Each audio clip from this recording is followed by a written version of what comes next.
Buongiorno, stamattina siamo in Agro di Lattarico nell'azienda agricola Fava Francesca associata all'Associazione Olivicola Cosentina e stiamo dando inizio alle operazioni preparative alla raccolta. Adesso con la trattrice agricola in dotazione dell'associazione, alla quale è montata un attrezzo che si chiama fresa, daremo inizio alla pulitura sotto chioma per la predisposizione alla raccolta. È un attrezzo che lavora in superficie, zappetta il terreno rendendolo pulito e lo areggia.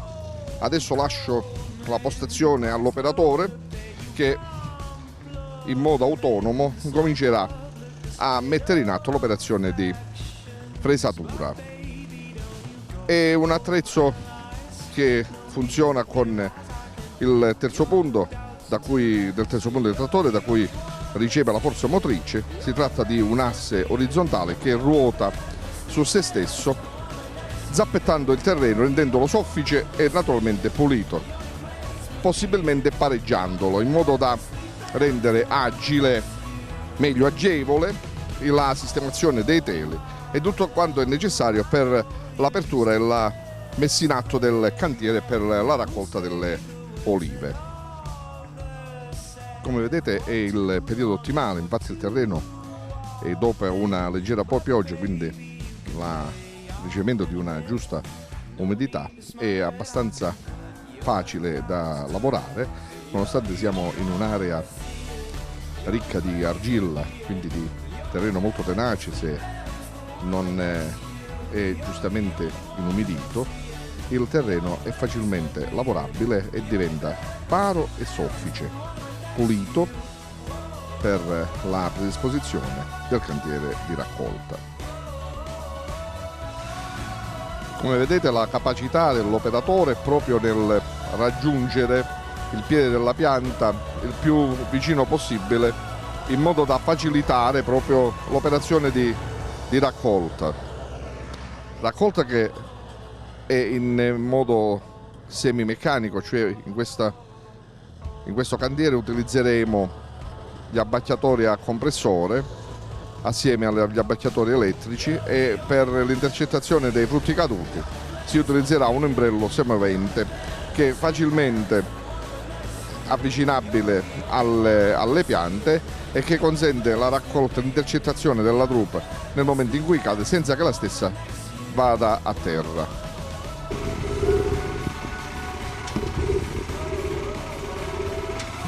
Completata l'operazione di pulizia del terreno e di preparazione alla raccolta, accompagnato l'ombrello semovente, intercettatore semovente in prossimità dalla pianta da raccogliere, questo viene sistemato al piede della pianta e, come vedrete, avrà la possibilità di intercettare completamente le drupe che verranno fatte cadere tramite l'impiego dell'agevolatore.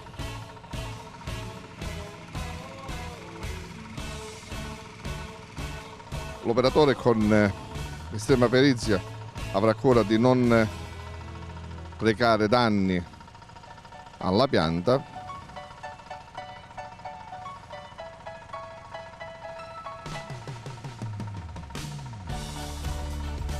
con estrema facilità. Ha sistemato l'ombrello intercettatore. Adesso, dopo un corretto posizionamento, verrà avvicinata la carriola semovente, sempre sulla quale è sistemato un compressore a scoppio che avrà la funzione di far funzionare gli abbacchiatori pneumatici.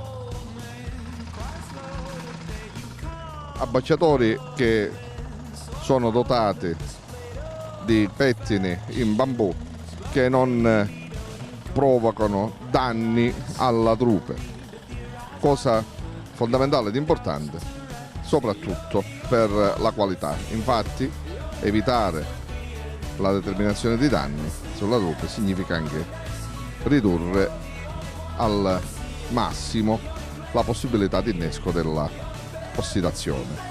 durante la fase di stoccaggio e di trasporto delle olive in cassette all'opificio. Vedete che l'utilizzo del pettine nella giusta velocità e nella giusta inclinazione fa cadere in modo omogeneo tutte le drupe che vengono intercettate dall'ombrello. Nelle zone più impervie si utilizza una modalità di raccolta più agile, più facile da mettere in atto, quindi per l'utilizzo dei teli e di abbacchiatori, in questo caso elettrici, che hanno una grossa funzionalità e soprattutto il rispetto dell'ambiente, visto che non c'è emissione di CO2. La capacità di lavoro è molto simile a quella a compressore, l'intercettazione viene fatta sempre con teli antispina e dopo si avrà la cura di eliminare i residui di foglie e rametti prima di incassettarle la drupa e di portarla in frantoio. Finita la raccolta, il buon agricoltore passa alla potatura annuale della pianta, potatura di mantenimento. In questo caso, sempre con l'utilizzo della carriola semovente a cingoli, trasportiamo il materiale necessario, le attrezzature necessarie per le messe nella potatura. Sempre con l'impiego del compressore useremo delle forbici pneumatiche in modo da lavorare in sicurezza, cioè lavorare da terra senza salire sulla pianta, così da realizzare al meglio l'operazione. L'operazione tende a rigirare la pianta stessa mantenendo il vaso policonico come originariamente impostato. Si comincia dal piede ad eliminare i polloni, meglio la ricrescita dei polloni, perché sono stati già eliminati nel mese di agosto, principi di settembre. L'impiego della forbice rende agevole l'operazione, l'esperienza dell'operatore la rende veloce.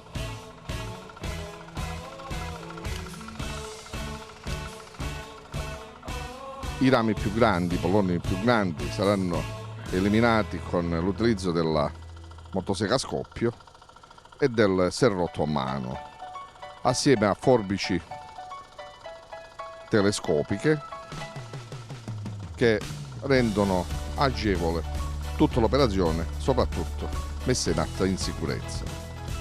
L'intenzione, meglio l'idea, è sempre quella di eliminare tutti i polloni selvatici e la loro ricrescita, soprattutto all'interno della pianta, in modo da arieggiarla, così da scongiurare patogeni, il proliferare di patogeni e di infestanti, e di arieggiare la pianta in modo che non solo ha la possibilità che facilita la circolazione dell'aria all'interno della chioma, ma soprattutto la chioma nella sua interezza verrà ad essere illuminata dal sole. L'uso degli attrezzi viene fatto sempre in sicurezza e l'intenzione è anche quella di adattare la pianta alle lavorazioni meccaniche, quindi cercando di ridurre il volume di chioma e di arearlo soprattutto all'interno.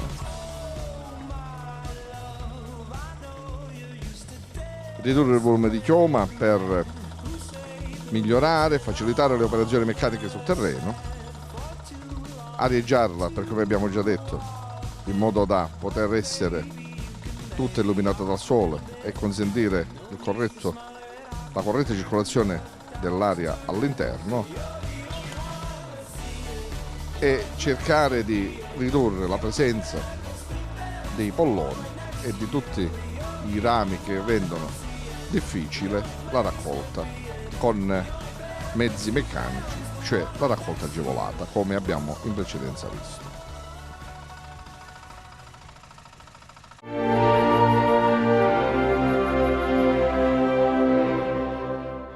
Bentornati ad una nuova puntata di Coltiviamo Futuro, la rubrica di Federterziaria Agricoltura che dove tentiamo di approfondire quelli che sono i temi cari al mondo sia dell'agroalimentare, dell'enogastronomia, al comparto delle aziende agricole e proprio per mantenere una promessa di approfondimento su quelle che sono le tematiche legate alla formazione, soprattutto in ambito agroalimentare e nell'ambito dell'enogastronomia, è tornato a trovarci il professor Ferdinando Verardi, proprio per capire ancora di più e in maniera più precisa quelle che sono le opportunità, soprattutto in tema enogastronomico, che la formazione di Pegaso, di Mercatorum e di Certipass offre per il comparto agroalimentare. Ci dica quindi, professore Verardi, in che modo Pegaso vuole farsi portatore di sviluppo in questo comparto? Grazie di nuovo, dottore Magliocchi, per l'opportunità che mi dà. Insomma, io parto un po' dalla riflessione che avevo fatto nell'ultima puntata rispetto, diciamo, al fatto che questo è un paese, chiaramente mi riferisco all'Italia, che ha bisogno, l'esigenza di cambiare il paradigma formativo. Perché dico questo? Insomma, con cognizione di causa. Perché diciamo, negli ultimi 20 anni i tre sistemi, mi riferisco alla scuola, alla formazione professionale e al mondo chiaramente accademico, sono diventati tre sistemi, diciamo, autoreferenziali. So che dico di dire una cosa abbastanza forte, ma purtroppo è così, ed è, come dire, i tre sistemi secondo noi devono avere la capacità, questa resilienza, devono trovare una resilienza per tentare di modificare sia i contenuti, diciamo, degli aspetti, come dire, formativi, ma soprattutto legati al mercato del lavoro. Ecco, questo secondo noi è il valore aggiunto che i nostri due atenei, Unipegaso e Unimercatorum, potrebbero dare in una fase pandemica, diciamo, tragica, come tutti sappiamo, in cui però diciamo, il punto di forza è la gestione della piattaforma, l'implementazione e la gestione della piattaforma. In questo ambito, proprio per dare un'opportunità ai giovani, c'è questo collante tra i giovani che magari escono da una formazione secondaria e il mondo dell'università legato all'enogastronomia, con l'agroalimentare. Sì, vado subito, diciamo, al punto. Premesso che chiaramente tantissimi giovani negli ultimi anni si sono avvicinati ai nostri atenei per il semplice fatto che sono nativi digitali, no? Come si suol dire, insomma, come tante ricerche sociologiche dicono e affermano. Certo, la piattaforma, comunque la modalità di erogazione della formazione è uno strumento, in quanto tale, secondo noi deve rimanere così. Ma lo strumento che ha una capacità, una potenzialità di far avvicinare non solo i meno giovani, ma soprattutto adesso i giovani. Riguardo all'offerta formativa specifica, io parto dal presupposto che la Unimercatorum, quando è stata rilevata dal nostro presidente Danilo Iervolino, che aveva visto giusto, insomma, molti, diciamo, aspetti, tra cui quello di cominciare a costruire su profili professionali che, come dire, vicini al mondo del lavoro, finalizzati proprio al mondo del lavoro. Tra questi, nell'offerta formativa ampia che il Ministero come dire, ci ha approvato, ci ha autorizzato nel corso degli ultimi anni, mi riferisco chiaramente alla Unimercatorum, c'è un progetto specifico, noi riteniamo veramente straordinario, che è il primo corso di laurea in gastronomia e territori, con un primo indirizzo, ma poi ne nasceranno presumo altri, in settore vitivinicolo. Quindi tutta la filiera vitivinicola che in un certo qual modo chiaramente sarà valorizzata, diciamo, dalla produzione di profili professionali in tal senso. Il Principe di Napoli, che è un campus, quindi anche qua, diciamo, una innovazione didattica e di ricerca importante. Mi riferisco alla capacità che il Presidente di Iervolino ha avuto di costruire un campus fisico, che è una novità, in un ateneo digitale. Quindi, ma io penso che su questo, insomma, il Presidente di Iervolino in molte interviste, diciamo, che fa a scala nazionale, sta parlando già di alleanza tra come dire, atenei pubblici e atenei privati, perché questo è un paese in cui, secondo me, e questo è chiaramente un mio parere personale, se come dire, i due soggetti camminano insieme, io credo molto all'alleanza tra pubblico e privato e in molti settori. io non dico quale, ma in molti settori dove c'è questa alleanza le cose si fanno meglio. Ecco, insomma, dico solo questo. Per quanto riguarda il Principe di Napoli, quindi 2 anni fa, se non vado errato, anche grazie alla collaborazione con la Regione Campania e tutti i soggetti diciamo, di quell'area, fu inaugurato questo campus. Lei deve pensare, se ha mai visto, come penso, insomma, qualche puntata di Chef Academy, oppure insomma, questo ormai famoso insomma, su Sky e su altro, è proprio, cioè, hanno ricostruito diciamo, i laboratori tematici, diciamo così. Era un vecchio palazzo che aveva costruito Mussolini, in un posto baggiato da Dio, diciamo, nella costiera amalfitana, come ristrutturato, cioè, quindi risorse chiaramente, diciamo, della regione Campania e del comune Agerola, perché il comune è Agerola, ripeto, un posto baggiato da Dio. E là praticamente è stato costruito un campus in cui 40 studenti ogni anno si iscrivono, quindi seguono chiaramente sia in presenza con i laboratori dove fanno le cose, diciamo, con i migliori chef italiani. E questo è molto importante perché soprattutto io penso in una regione come la nostra, in cui spesso anche soprattutto il settore che è dedicato anche allo sviluppo, io penso alle scuole secondarie che proprio trattano questo tipo di professionalità, spesso finito quel percorso i giovani sono un po' disorientati in questo ambito, quindi avere l'opportunità di fare in presenza... Detto benissimo, perché io pensiamo agli istituti alberghieri in Calabria, quindi io penso che chiaramente, insomma, dove ci sono le condizioni, secondo me in Calabria anche questo progetto si potrebbe perseguire. Ripeto, solo risorse agli istituti alberghieri, su questo ci potremmo divertire e farli rimanere qua.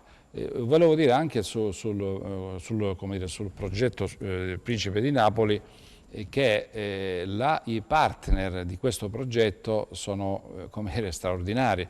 Penso a Gambero Rosso, penso al Ministero delle Politiche Agricole e Forestali, ma ce ne sono altri che in questo momento dimentico, perché non è solo l'offerta formativa in quanto tale rispetto a scienze, a gastronomia e territori, a scienze turistiche, ma anche a una serie di percorsi professionalizzanti che vanno come dal corso di sommelier al master, diciamo, a master specifici, quelle figure chiaramente professionali che servono a mandare avanti strutture agricole e turistiche. E soprattutto oggi in un contesto del genere e in un contesto calabrese in cui c'è uno sviluppo non solo dell'attività agricola sé per sé, ma soprattutto della diversificazione in una forma di imprenditoria che spesso guarda a queste forme di innovazione. Quindi un percorso formativo del genere per un giovane crea una competenza che poi può essere un valore aggiunto per l'azienda che decide o che deciderà di assumere quel giovane. Quindi è un'opportunità per il giovane di completare un percorso formativo e di trovare un'immediata occupazione. Non dico immediata, ma è comunque un'opportunità che spesso in questo comparto altre referenze non danno. Le faccio un esempio, ha detto un'altra cosa giustissima, le faccio un esempio concreto.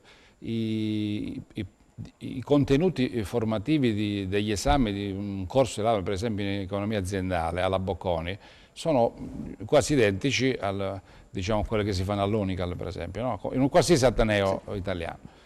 La differenza è che alla Bocconi il giorno dopo diciamo, i ragazzi lavorano perché c'è tutta una fase di job placement che va nella direzione di convogliare nelle aziende o nelle filiere aziendali i profili che escono fuori diciamo, da quel corso di laurea. E l'importanza di costruire una rete che collega la formazione con il mondo del lavoro. Assolutamente, io penso che qua il partenariato ha cominciato da Confindustria e in questo senso il Presidente di Rione è stato, partecipando pure diciamo, a organismi confindustriali, è stato diciamo, molto attento a condividere percorsi e convenzioni con le migliori aziende in Campania, e mi riferisco sempre al Principe di Napoli, perché i ragazzi che usciranno avranno chiaramente dei percorsi già prestabiliti, quindi insomma se il responsabile scientifico di questo progetto si chiama Heinz Beck, che è uno dei migliori chef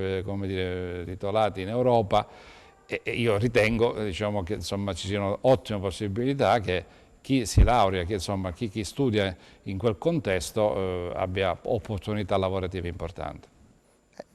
Proprio seguendo questa scia, noi abbiamo parlato in questo momento del campus Principe di Napoli, ma l'offerta formativa è molto più ampia. Adesso, prima abbiamo parlato anche magari del discorso sul vitivinicolo e anche e soprattutto quello che fa in parte anche Mercatorum, che è oggi voglio chiamarla costola di Pegaso, anche se è un termine improprio, diciamo partner di Pegaso. In questo ambito come si può strutturare? Cioè, quale può essere l'interesse e dei giovani e delle aziende rispetto a questo percorso formativo? Guardi, intanto puntualizzo solo questo. Chiaramente la holding ha due atenei, quindi sono due soggetti giuridici diversi, quindi una la Unipegaso e l'altra la Unimercatorum. Tra l'altro la Unimercatorum è stata acquisita la holding da Union Camere, perché era all'Università Telematica delle Camere di Commercio, quindi di fatto noi siamo con un piede nel sistema camerale italiano, tant'è vero che una quotazione è rimasta comunque a Union Camere. È un dato importante per le aziende che fanno parte di quel circuito, poter usufruire di quindi questi l'ho servizi. dato la risposta praticamente, quindi le Camere di Commercio come tutti sanno è la casa delle aziende, quindi chi meglio di Union Camere può stabilire processi come dire, di costruzione, di profili appunto formativi che vanno nella direzione di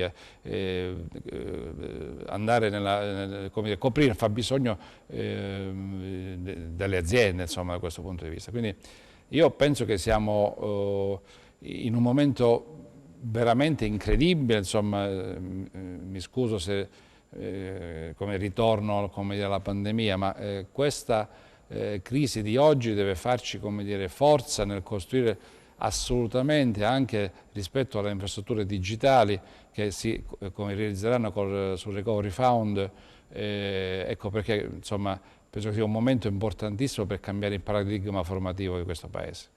Certo, ma oltre al Recovery Fund, io voglio ricordare, soprattutto in ambito agricolo, ci sarà anche il famoso Green Deal che punterà molto sulla digitalizzazione. Digitalizzazione non vuol dire solo portare la banda larga nelle zone rurali, ma vuol dire anche fornire questo tipo di strumenti. Ma allora, a corollario di questa nostra chiacchierata, quindi quale può essere in generale, al di là dell'offerta per il mondo dell'agroalimentare, le opportunità che sta sviluppando questa holding che comprende Unipegaso e Mercatorum?